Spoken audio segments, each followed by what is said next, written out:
അപ്പോൾ Jasmine is a good player. ഇപ്പോൾ നിങ്ങൾ പറയുന്ന പോലെ ജബ്രി അതിൻ്റെ അകത്ത് ഇല്ലാത്തടത്തോളം കാലം ഇപ്പോൾ ജാസ്മിൻ വേണമെങ്കിൽ ഫ്രീ ആയിട്ട് നിന്ന് കളിക്കാനുള്ള സ്പേസ് ഉണ്ട്. ഒരിക്കലല്ല, ഞാൻ പറയില്ല, നിങ്ങളുടെ അഭിപ്രായം. സോഷ്യൽ മീഡിയയിൽ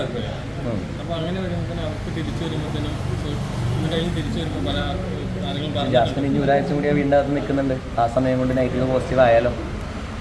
ഗെയിം എപ്പോൾ വേണമെങ്കിലും ചേഞ്ച് ആവാം. ഒരാഴ്ച ധാരാളം മതി ഒരു ഗെയിം, ഒരാളുടെ ഗെയിം ടോട്ടലി ചേഞ്ച് ചെയ്യാനായിട്ട്.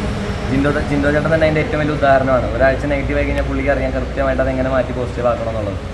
അപ്പോൾ Jasmine is a good player. ഇപ്പോൾ നിങ്ങൾ പറയുന്ന പോലെ ജബ്രി അതിൻ്റെ അകത്ത് ഇല്ലാത്തടത്തോളം കാലം ഇപ്പോൾ ജാസ്മിൻ വേണമെങ്കിൽ ഫ്രീ ആയിട്ട് നിന്ന് കളിക്കാനുള്ള സ്പേസ് ഉണ്ട്. വേണമെങ്കിൽ കളിക്കട്ടെ, കളിച്ചിട്ട് അപ്പോൾ മാറാണെങ്കിൽ നല്ലതല്ലേ, പോസിറ്റീവായിട്ട് വരട്ടെ.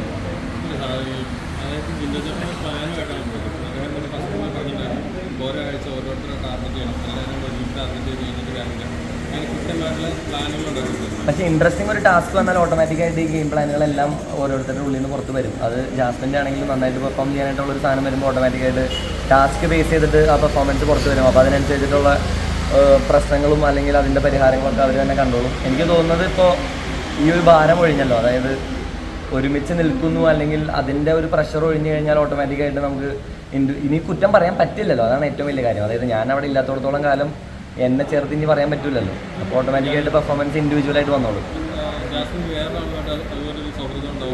നല്ല കാര്യമല്ലേ, സൗഹൃദങ്ങൾ ഉണ്ടാകട്ടെ. സൗഹൃദങ്ങൾ എപ്പോഴും നല്ല കാര്യമല്ലേ. നമുക്ക് ജാസ്മിൻ ഇപ്പോൾ ഞാനില്ലാത്ത സമയത്ത് അതിൻ്റെ അകത്ത് സപ്പോർട്ട് ചെയ്യാൻ വേറൊരാളുണ്ടെന്ന് പറഞ്ഞു കഴിഞ്ഞാൽ അത് എനിക്കും സന്തോഷം തരുന്നൊരു കാര്യമല്ലേ. Absolutely no problem.